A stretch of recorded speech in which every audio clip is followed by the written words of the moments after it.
This week's Bears-Patriots matchup features two rookie quarterbacks looking for a little bit of help and both having some real struggles around them. We'll see if the Bears or Patriots can find some real answers this week on our crossover Thursday Locked On Bears, Locked On Patriots podcast.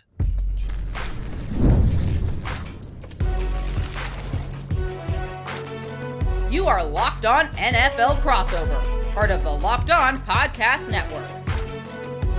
Your team every day. Welcome into today's edition of Locked On Bears or Locked On Patriots here on the Locked On Podcast Network. I'm Lauren Cox, the host of Locked On Bears, alongside Mike Debate of Locked On Patriots. And we want to thank you for making Locked On Bears or Locked On Patriots your first listen of the day.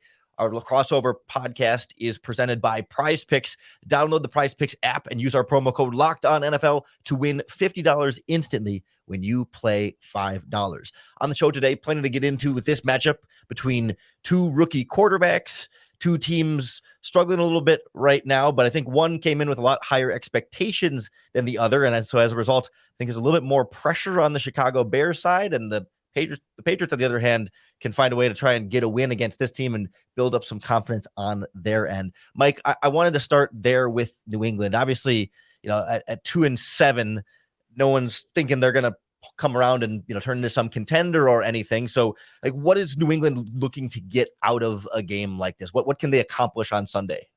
Well, right now, Lauren, I would probably say that the Patriots are just looking to get anyone to be able to help Drake Maye out a little bit.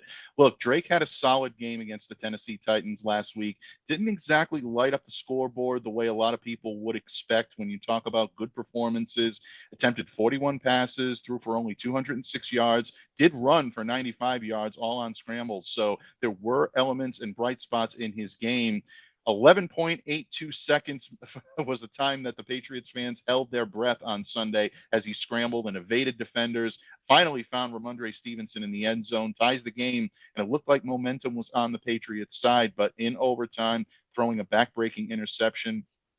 And unfortunately, the Patriots found themselves on the outside looking in. But really, it goes deeper than that. The passing game is struggling to find options. Guys like Demario Douglas and Kendrick Bourne and Kayshon Boutte, receivers that have shown flashes of being able to help, haven't been consistent enough to say, okay, to Drake Maye, this is a guy that can help you out and a security blanket that you can go to. The only one he's been able to rely on every single game that he's taken snaps under center or started is Hunter Henry, their tight end.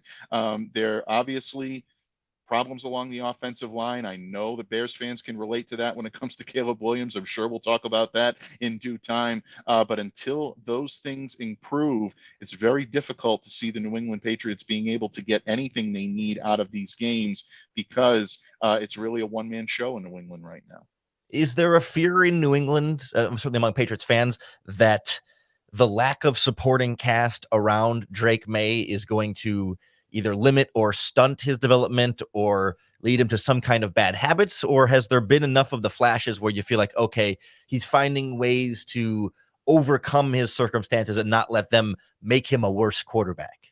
That's a great question. And I really do believe it's the latter rather than the former. I think they've seen enough flashes. I think they've seen enough in his tendencies and in his capabilities and the growth he's made as a collegiate quarterback and then going into becoming a pro level quarterback to let them know that he's headed in the right direction. Obviously, if you're looking for immediate success, if you're looking for immediate wins, yeah, there's an element right now of New England Patriots fans that are probably looking at this receiving group or this collection of talent around him and saying it's not going to happen this year. But the one thing that I see from Drake is growth each and every game. His footwork is much crisper, much cleaner. His eyes are matching his feet when he's going to make throws. He's leading the shotgun with his left foot as opposed to his right, which he did in college, gives himself more protection. There is still the penchant to try to force the ball down the field. Those are rookie moments. He's going to have those, but he's taking the checkdowns. He's looking at the entire field. He's utilizing the middle of the interior, or really, I think, the intermediate parts of the field much better than he did as a member of the North Carolina Tar Heels and being their quarterback in college. So I think there's enough there for Patriots fans to say he's headed in the right direction. I don't think the talent around him is so bad that it's going to cause him any difficulty. But if you're looking for a whole lot of improvement from game to game each and every week, yeah, this is probably not the collection that you want to go into 2025 with. I'm curious how his legs play into this in terms of the Patriots offense, because this Bears defense has gotten gashed in the running game the last 2 weeks, but like specifically by running backs. They didn't really get scrambled on a ton by Jaden Daniels or Kyler Murray, two great running quarterbacks. They held that part down, but they couldn't stop the running game of either the Commanders or the Cardinals. And I look at New England the last couple of weeks, and it's really been Drake Maye's legs opening up their running game, while Ramondre Stevenson hasn't necessarily done a ton. So is most of that him creating plays on design passing plays where he scrambles, or do they do some read option stuff in there, or how is this Patriots running game sort of taking shape? To be honest, I think a lot of it has been by default. New England's pressure, the pressure that they're allowing along their offensive line has been extensive, and it's been tremendous. And it's really been a lot for quarterbacks to overcome. Now, you look at a guy like Jacoby Brissett, who started the season as the Patriots starting quarterback and really was for the first few weeks.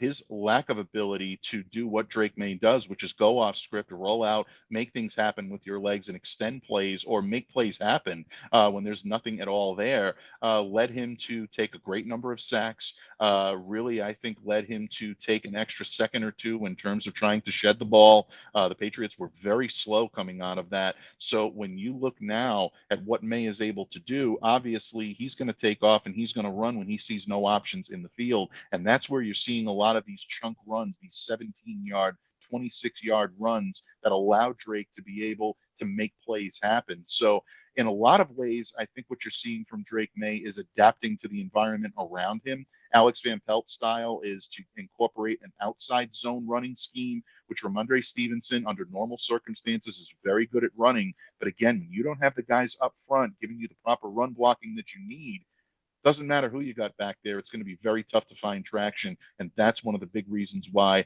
Ramondre Stevenson, Antonio Gibson, their running back, and also Jermichael Hasty, who rounds out that running back core, have yet to be able to find the traction they need to really be a sound running game and a complement to Drake Maye's style. To be honest, Lauren, they really haven't had it since week 1 against the Cincinnati Bengals. It was really the last time you saw this running game really take off and look the way it should. Real quick, before we switch over to the Bears side of things here, I did want to touch briefly on the Patriots defense here. I know they've had some games where they've given up a bunch of points, but how much of that is about, a lack of talent, and how much of that is, the offense turning the ball over and not giving the defense any support, so they just keep getting worn down until they break because they can't stop a team all game long?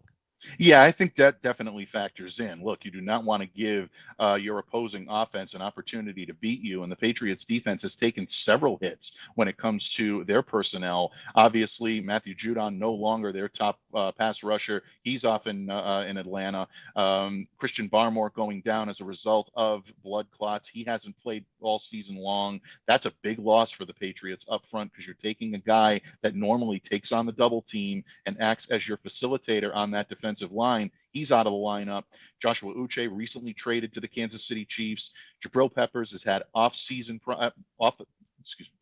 He's had off the field problems at the safety position. He's one of your key cogs in the middle. He hasn't been there. And Juwan Bentley, your team captain in the middle part of that defense at the linebacker position, is out for the year with an injury as well. So all of those personnel groupings have sustained significant hits to where they were last year. It's going to make things a lot more difficult on the defense. So yes, while the offensive lack of output is certainly a concern for the defense, who doesn't necessarily have the type of support that they need, it really has been about the lack of continuity and the lack of ability for the next men up to be able to do what the guys that are no longer wearing a Patriots uniform or no longer in the lineup are able to do. Some of them have stepped up, but you need to see a lot more of it, and it needs to be consistent.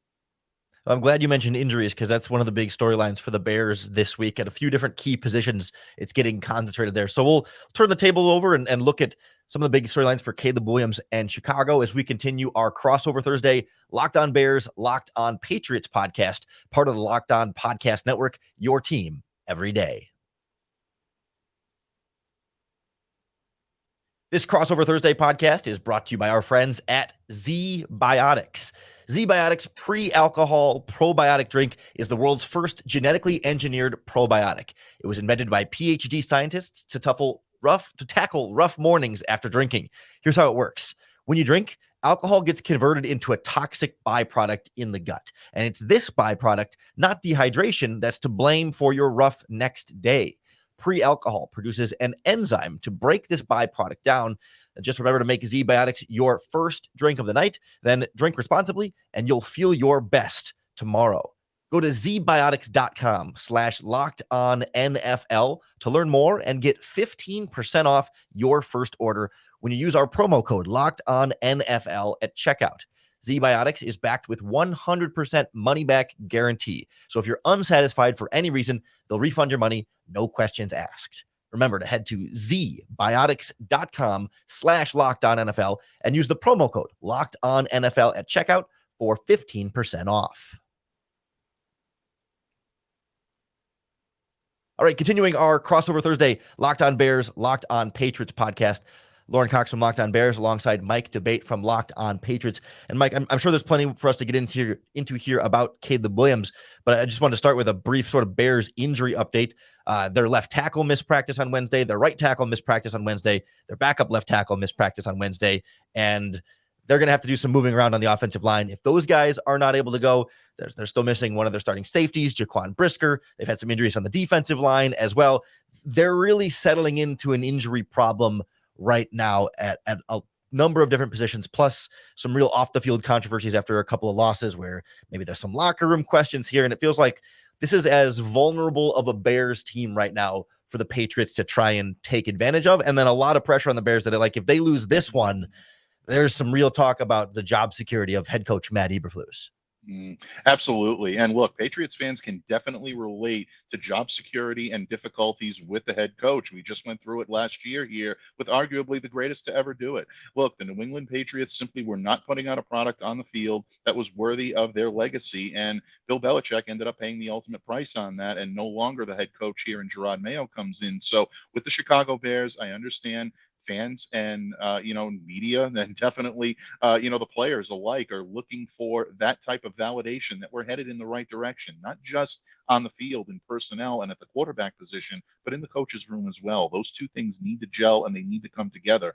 And look, the Patriots, if they don't see significant improvement over the course of the next 2 or 3 seasons, they may be right back in that circumstance, wondering if they made the right hire as well. So you can certainly understand where it comes from with Matt Eberflus. But in my opinion, Warren, and correct me if I'm wrong, because obviously you know the Bears much better than I do, Caleb Williams, similar to a lot of young quarterbacks this year, really impressive stretches of play. There have been some difficulties with throws, some decision-making questions, but that's normal to happen with any rookie quarterback. But his pass protection has been very poor. Been sacked 29 times, usually on a Usually that means that he's having to evade immediate pressure. He's got excellent mobility to do it, but you can only sustain that for so long. Do you believe that one of the keys to maybe saving Matt Eberflus's job or helping the Bears move in the right direction this week is to get Caleb better protection against that Patriots defensive front? Yeah, absolutely. That's what this offense needs to really get going again. And some of that is, there's going to be some kind of change to the lineup here, depending on the health of those guys. They may end up moving their right guard to right tackle to fill in at right tackle, and then bringing a right guard off the bench and maybe a backup left tackle to fill in all those injury holes. So moving guys around sometimes can be a good thing if you get better talent on the field, and sometimes can be a bad thing if you're kind of breaking up some of that continuity and cohesion that you are maybe starting to build up front there. And then a lot of it's on the offensive coordinator as well. You've got to give your young quarterback options. If he's doesn't have any time to hold on to the ball, he's got to have then quicker passes to throw to. He's got to have, hot routes and check downs and maybe a screen to get behind a pass rush. I mean, whatever you have to do, find ways to give your quarterback some kind of answers if the pocket can't hold up. You can't have plays that take a few seconds to develop downfield. You got to be able to give him a menu of things he can do at the line of scrimmage. I think that's been probably the single biggest factor for Caleb Williams. There have been a couple times when he holds onto the ball too long and tries to extend the play longer than he can get away with extending it, but I think that's a bit lower on the concern level there, and it's more about everything around him, and that's where it gets the concern, because everything was supposed to be much better around Caleb Williams than the other rookie quarterbacks. He was supposed to have receivers and a defense and all this stuff that was supposed to make his life easy, and lo and behold, life is getting pretty difficult for him right now in Chicago.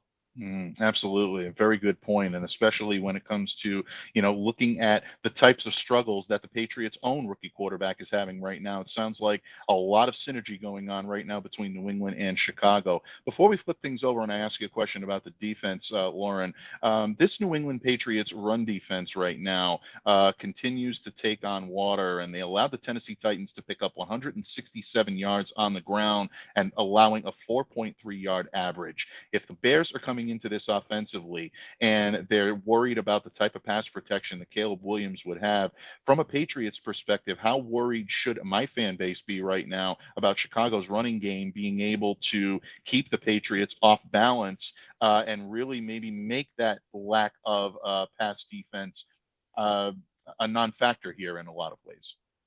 Yeah, this one's a little bit hard to pin down for me, because for like 3 or 4 or 5 weeks there, it felt like the Bears had found their answers in the running game, and it had really kind of locked in. But just this past week against the Arizona Cardinals, it felt like the Bears were back to square one, back to how they struggled in the running game the first couple weeks of the season, then figured it out, and now they struggled again against Arizona, and it felt like they were kind of running into some of the same issues from early on this year. So I think they look at this game as the opportunity to say, okay, we had a little blip in the road, but need to get the running game back going again against New England the way they had earlier in the season, because otherwise they fall into this trap where they did against against the Cardinals this past week and earlier in the season against the Colts, where Caleb Williams throws over 40 times in this game and over 50 times in a game earlier this season. You don't want your quarterback throwing that much, but when you can't run the ball very effectively and you fall behind on the scoreboard, you end up leaning back into that. But I think the Bears defense will do a good enough job against the New England Patriots offense to hold them down, that the Bears won't at least get behind on the scoreboard and feel like they have to abandon the running game, and can, even if they're not winning, they can still trust that the ground game is, that there's enough ball game left and the game is close enough that they can run the ball and trust that throughout the course of a full 60 minutes. Very good point. And that kind of leads me very nicely into my final question for you, because you kind of danced around this in the previous segment when you asked about Drake Maye and his ability to extend plays with his legs in the running game, and how does that facilitate. Chicago's defense has not been overly impressive statistic-wise when it comes to defending against the run. But once again, this New England Patriots ground game has fallen into disrepair. That running back core combined for 15 yards on 12 carries last week against the Tennessee Titans. Again, looking for a situation where the Chicago defense may be licking its chops trying to get after this Patriots running game. They may look at that and say, yeah, we got a good opportunity. If we can isolate Drake Maye, we can keep that running game in check. How do you think the Bears will try to defend this Patriots running game? Do they see opportunities where they can win these matchups? And how much easier does that make life on their pass defense? Yeah, absolutely. I think there's a lot of concern right now about this in Chicago, because their nose tackle, Andrew Billings, is going to have surgery on his pec. They haven't put him on injured reserve, at least by the time that we're recording this podcast.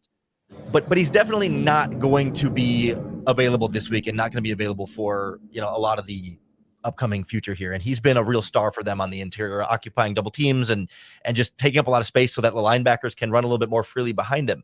But last week against the Cardinals, without him and without Montez Sweat due to injury, the Bears got demolished in the trenches, and linebackers were getting free runs to the second level, so the linebackers couldn't stop anything. And so there's an opportunity here for the Patriots offensive line to settle in a little bit here if they can get some early confidence in this group, because I think the Bears are still on their heels a little bit defensively up front and want to make sure they can stop this. But if they can keep New England to be a little bit more one-dimensional, then the secondary can play a lot more aggressive, and that's when you see this team generates a lot of turnovers, and they can do some real damage here and make life hard for Drake Maye.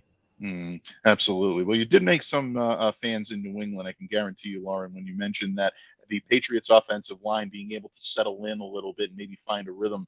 That's something that has not happened throughout the first 8 games. 8 different starting combinations for the Patriots in as many games. That's a lot. It's a lot to go through. It's a lot to absorb. So this New England Patriots team right now is looking for anything to be able to find when it comes to continuity on the O-line. Maybe they find it on Sunday. Yeah, the Bears are going to probably have a new offensive line combination of their own too, and how those new offensive line combinations perform this week is going to be one of the real keys to victory in this game. So, as we continue our Crossover Thursday podcast, we'll touch base on what each team needs to do to make sure they're going to come away from this one with a victory on Sunday. That's coming up next on our Crossover Thursday Locked On Bears, Locked On Patriots podcast. This episode of Locked On Bears and Locked On Patriots is brought to you by our friends at FanDuel Sportsbook, America's #1 sportsbook. Get ready to tackle all of the NFL action because new customers are going to get $5 when you, new customers, if you bet $5, you're going to get $150 in bonus bets if you win your first $5 bet. So if you want to bet $5 on this Bears-Patriots game, where the Bears are favored by 6.5 points on the point spread, the money line is Bears minus 270 straight up, or the Patriots plus 220 if you want to pick the upset straight up. And the over-under is expecting a low-scoring game at 38.5 points. A $5 bet on any of those, you get your bet right, and FanDuel is going to add $150 in bonus bets right into your account. The FanDuel Sportsbook app even gives you everything you need to place live bets on the NFL as well, all in one place. So if you get a hunch in the middle of the game, you can check out the latest stats, view live play-by-play, and so much more on the same page where you place your bets. Just visit fanduel.com to join today and get started with those $150 in bonus bets with your first winning $5 bet. Never waste a hunch and make every moment more with FanDuel, an official sports betting partner of the NFL. Our Crossover Thursday Locked On Bears, Locked On Patriots podcast is also brought to you by Prize Picks, the better way to play daily fantasy sports because Prize Picks puts you in complete control. Unlike some of the other daily fantasy platforms where you're setting a lineup and you're competing with 500 other lineups and you only really win if you get first or second place in that group, with Prize Picks, it's just you versus the Prize Picks stat projections. You pick at least 2 players and whether they will perform more or less than their Prize Picks projection, and you can win up to 100 times your money. So Prize Picks has Caleb Williams against the Patriots at 213.5 passing yards, or Drake Maye against the Bears at 203.5 passing yards. You make a few Prize Picks, you can win big. Download the app today and use our promo code LOCKEDONNFL to get $50 instantly after you play your first $5 lineup. Whether your $5 lineup is right or wrong, that's okay. Either way, the Locked On NFL promo code is going to get you an instant $50 with your picks at Prize Picks. Run your game. Oops. Thanks for tuning in to our Locked On Bears, Locked On Patriots crossover podcast today. Crossover Thursday is presented by Prize Picks. Download the app and use our promo code LOCKEDONNFL to win $50 instantly when you play $5. Lauren Cox from Locked On Bears here with Mike Debate from Locked On Patriots, looking at some of the keys to victory for both of these teams. Mike, I think we've been focusing a lot on the trenches for good reason here. Does it apply the same on both sides of the ball for New England, or do you have more confidence in that defensive line than you do in the offensive line there? Well, honestly, I do have more confidence in the defensive line than I do the offensive line, and that's simply because of personnel and continuity. But at the same time, you look at this defensive line, and the Patriots have not been able to stop the run. They haven't been able to consistently be a force up front and find players that can come up and help Devon Godchaux, who's really been a one-man show when it comes to run stoppage and it comes to being a force in the front. Christian Ellis, Raekwon McMillan have had moments, but they haven't been consistent enough for the Patriots to say, okay, well, they found their guy that can take some of the pressure off of Devon. So if the Bears are looking to take advantage, if they can win battles up front, they get a very good chance to keep this Patriots defense on its heels and really gain some pretty big yardage, most importantly on the ground. But they do have the ability to beat the secondary if they can put a lot of pressure on this team. On the offensive line, obviously, it's about limiting pressure. It's about taking Drake Maye and giving him the opportunity to step into his throws, make throws from the pocket, and be able to make things happen. Also, the Patriots are going to need to get consistent run blocking to be able to open up that running game and utilize the outside zone looks that Alex Van Pelt wants to incorporate with Ramondre Stevenson. And then on third down with guys like Antonio Gibson that can take pressure off. So a lot is going to be opened up for the Patriots if those two lines come to play. If they can do their jobs, yeah, the Patriots always have a puncher's chance, and I think they will have a puncher's chance in this one. If they don't, it's going to be a long afternoon in the Windy City for the Patriots. So, like, what does it look like? Like, what does a Patriots win look like? Like, if we fast forward to the game's over and the Patriots won by whatever score, what does it take for them? What would they have had to have done in that game that succeeds, like puts them to that path to a victory? First and foremost, they need to win the battle on both sides of the line of scrimmage. They need to be able to dominate or at least control the game from both sides of the line. If they do that, the Patriots always have an opportunity to win. They need to be able to control the time of possession. They also need to keep the flags out of the officials' hands. This is one of the more penalized teams in the league right now. They need to play smart, consistent football, not beat themselves, and they need to protect the ball. They really need to avoid the turnovers that have been so costly for this team. So even though it sounds so rudimentary, Lauren, even though it sounds like it's very basic, these are the things that the Patriots need to do to win. But if they are winning and they are doing these intangibles, it involves a strong running game. It involves Drake Maye taking shots down the field, stretching the field with some of the pass catchers that he has, and some of them can do it, like Demario Douglas, Kayshon Boutte, and even a Tyquan Thornton, who's kind of been forgotten about in this offense. He's got the speed to do it. If he starts hitting these guys and then utilizing the red zone for short runs from Ramondre Stevenson and short passes from Hunter Henry, that's how this team can win. And on the defensive side of the ball, if they can use Christian Gonzalez to lock down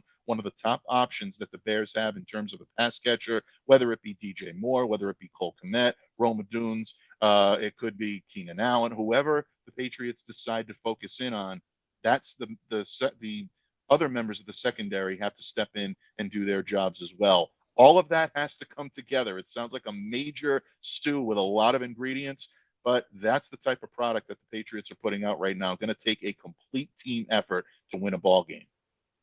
From the Bears side, I think there's, even after they've struggled the last couple of weeks, I think there's a confidence level that the Bears defense will be able to get a couple turnovers off of Drake Maye and the Patriots offense and generally hold them, under 20 points at a maximum there, right? Like thinking probably in the, 13, 14, 17 point range is where this Bears defense can hold them. So then the real question for Chicago then is, can Caleb Williams and this offense rediscover some of the things they were doing well a month ago and get back to just like non-messy looking offense? They just haven't been able to consistently find a rhythm and keep him upright and clean and let him operate and get the ball to all those weapons you were talking about. Like the whole point of trying to put Caleb Williams in this team was, okay, you give him Moore and Dunze and Allen and Kmet and DeAndre Swift. Like he's got some of the best weapons you could hope for any rookie quarterback coming into.